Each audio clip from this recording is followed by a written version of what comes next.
Le 31 mai 2025, la place Figayo de Yopougon a vibré au rythme du giga-meeting organisé par la Coalition pour l'alternance pacifique en Côte d'Ivoire, CAPCI. Georges-Philippe Ezalet, vice-président du PDCI-RDA, a captivé des milliers de militants avec un discours percutant, centré sur l'unité et la reconquête du pouvoir en octobre 2025. Ancien maire de Grand-Bassam et figure influente, Ezalet a insisté sur l'héritage du PDCI-RDA, fondé par Félix Houphouët-Boigny, et son rôle dans la construction d'une Côte d'Ivoire démocratique. Face à une foule en liesse, il a dénoncé les dérives du pouvoir actuel, accusant le RHDP de monopoliser les institutions, notamment la Commission électorale indépendante, CEI. Nous exigeons des élections transparentes et inclusives, a-t-il martelé, réitérant l'appel à réformer la CEI et à réintégrer les leaders exclus des listes électorales. Ezalet a également appelé à une mobilisation massive, soulignant que l'avenir de la Côte d'Ivoire repose sur l'engagement collectif.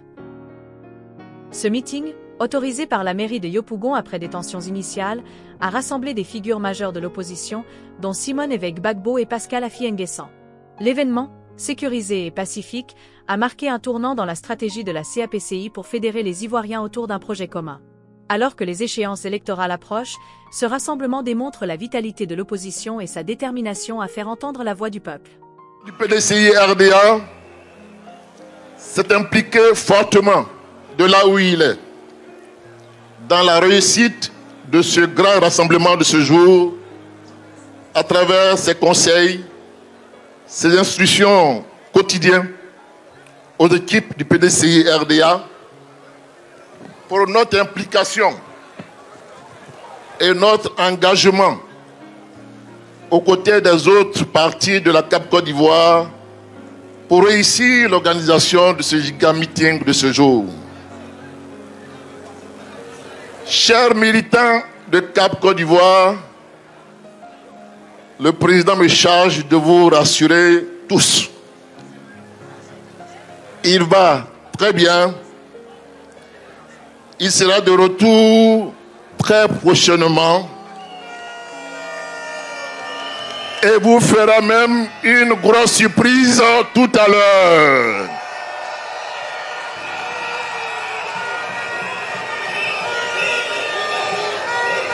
Il exprime sa fierté à tous les militants de l'opposition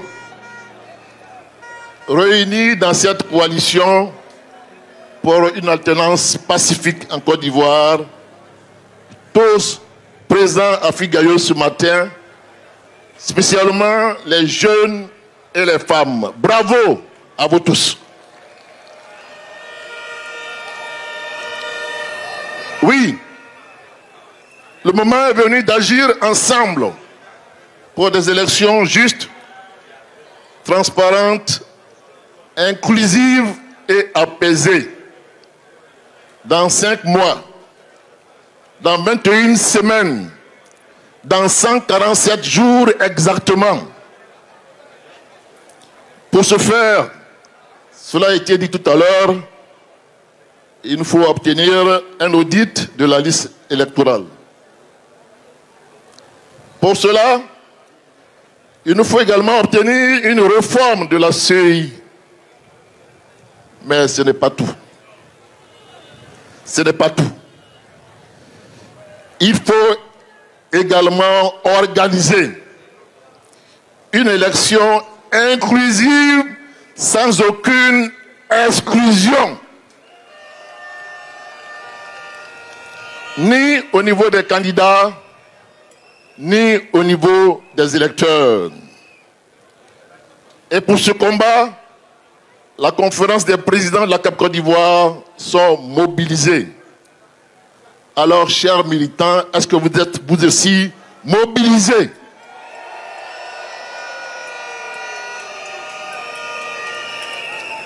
Est-ce que vous êtes aussi mobilisés? Alors, ensemble, nous allons gagner ce défi. Une élection inclusive, sans aucune exclusion. Et c'est la Côte d'Ivoire qui gagne. Chers militants de CAP Côte d'Ivoire, est-ce que vous êtes prêts pour la Côte d'Ivoire? Est-ce que vous êtes prêts pour la Côte d'Ivoire? Si oui, alors tous ensemble, tuons en nous la peur. Tuons en nous la peur.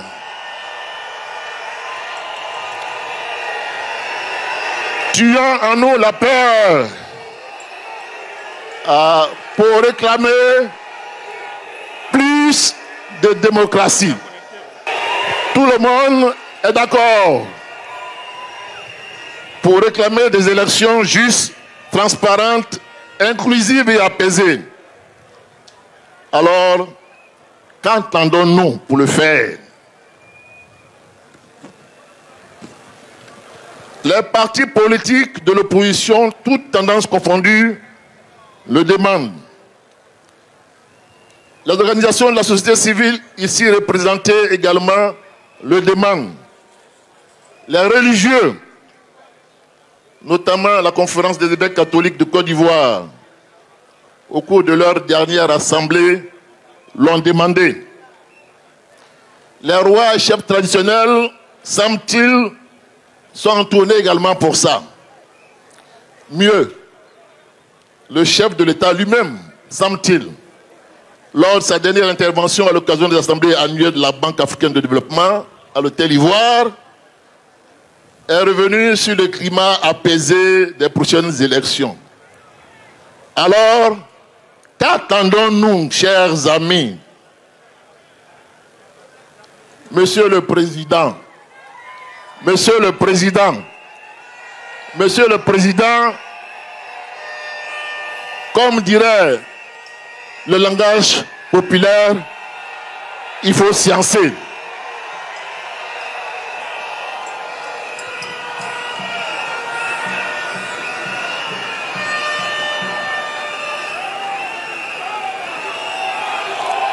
Il faut sciencer pour une élection inclusive, sans exclusion. Il y a eu trop de morts par le passé, trop de morts pendant les élections présidentielles. Trop, c'est trop. Ça suffit.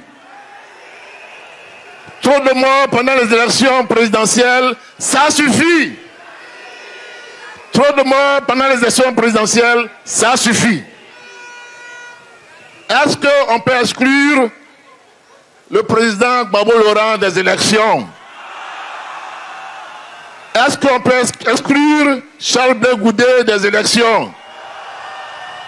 Est-ce qu'on peut exclure le président Tidiane Thiam des élections?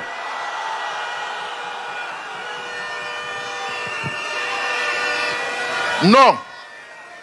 Non. On ne peut pas les exclure. On ne peut pas les exclure.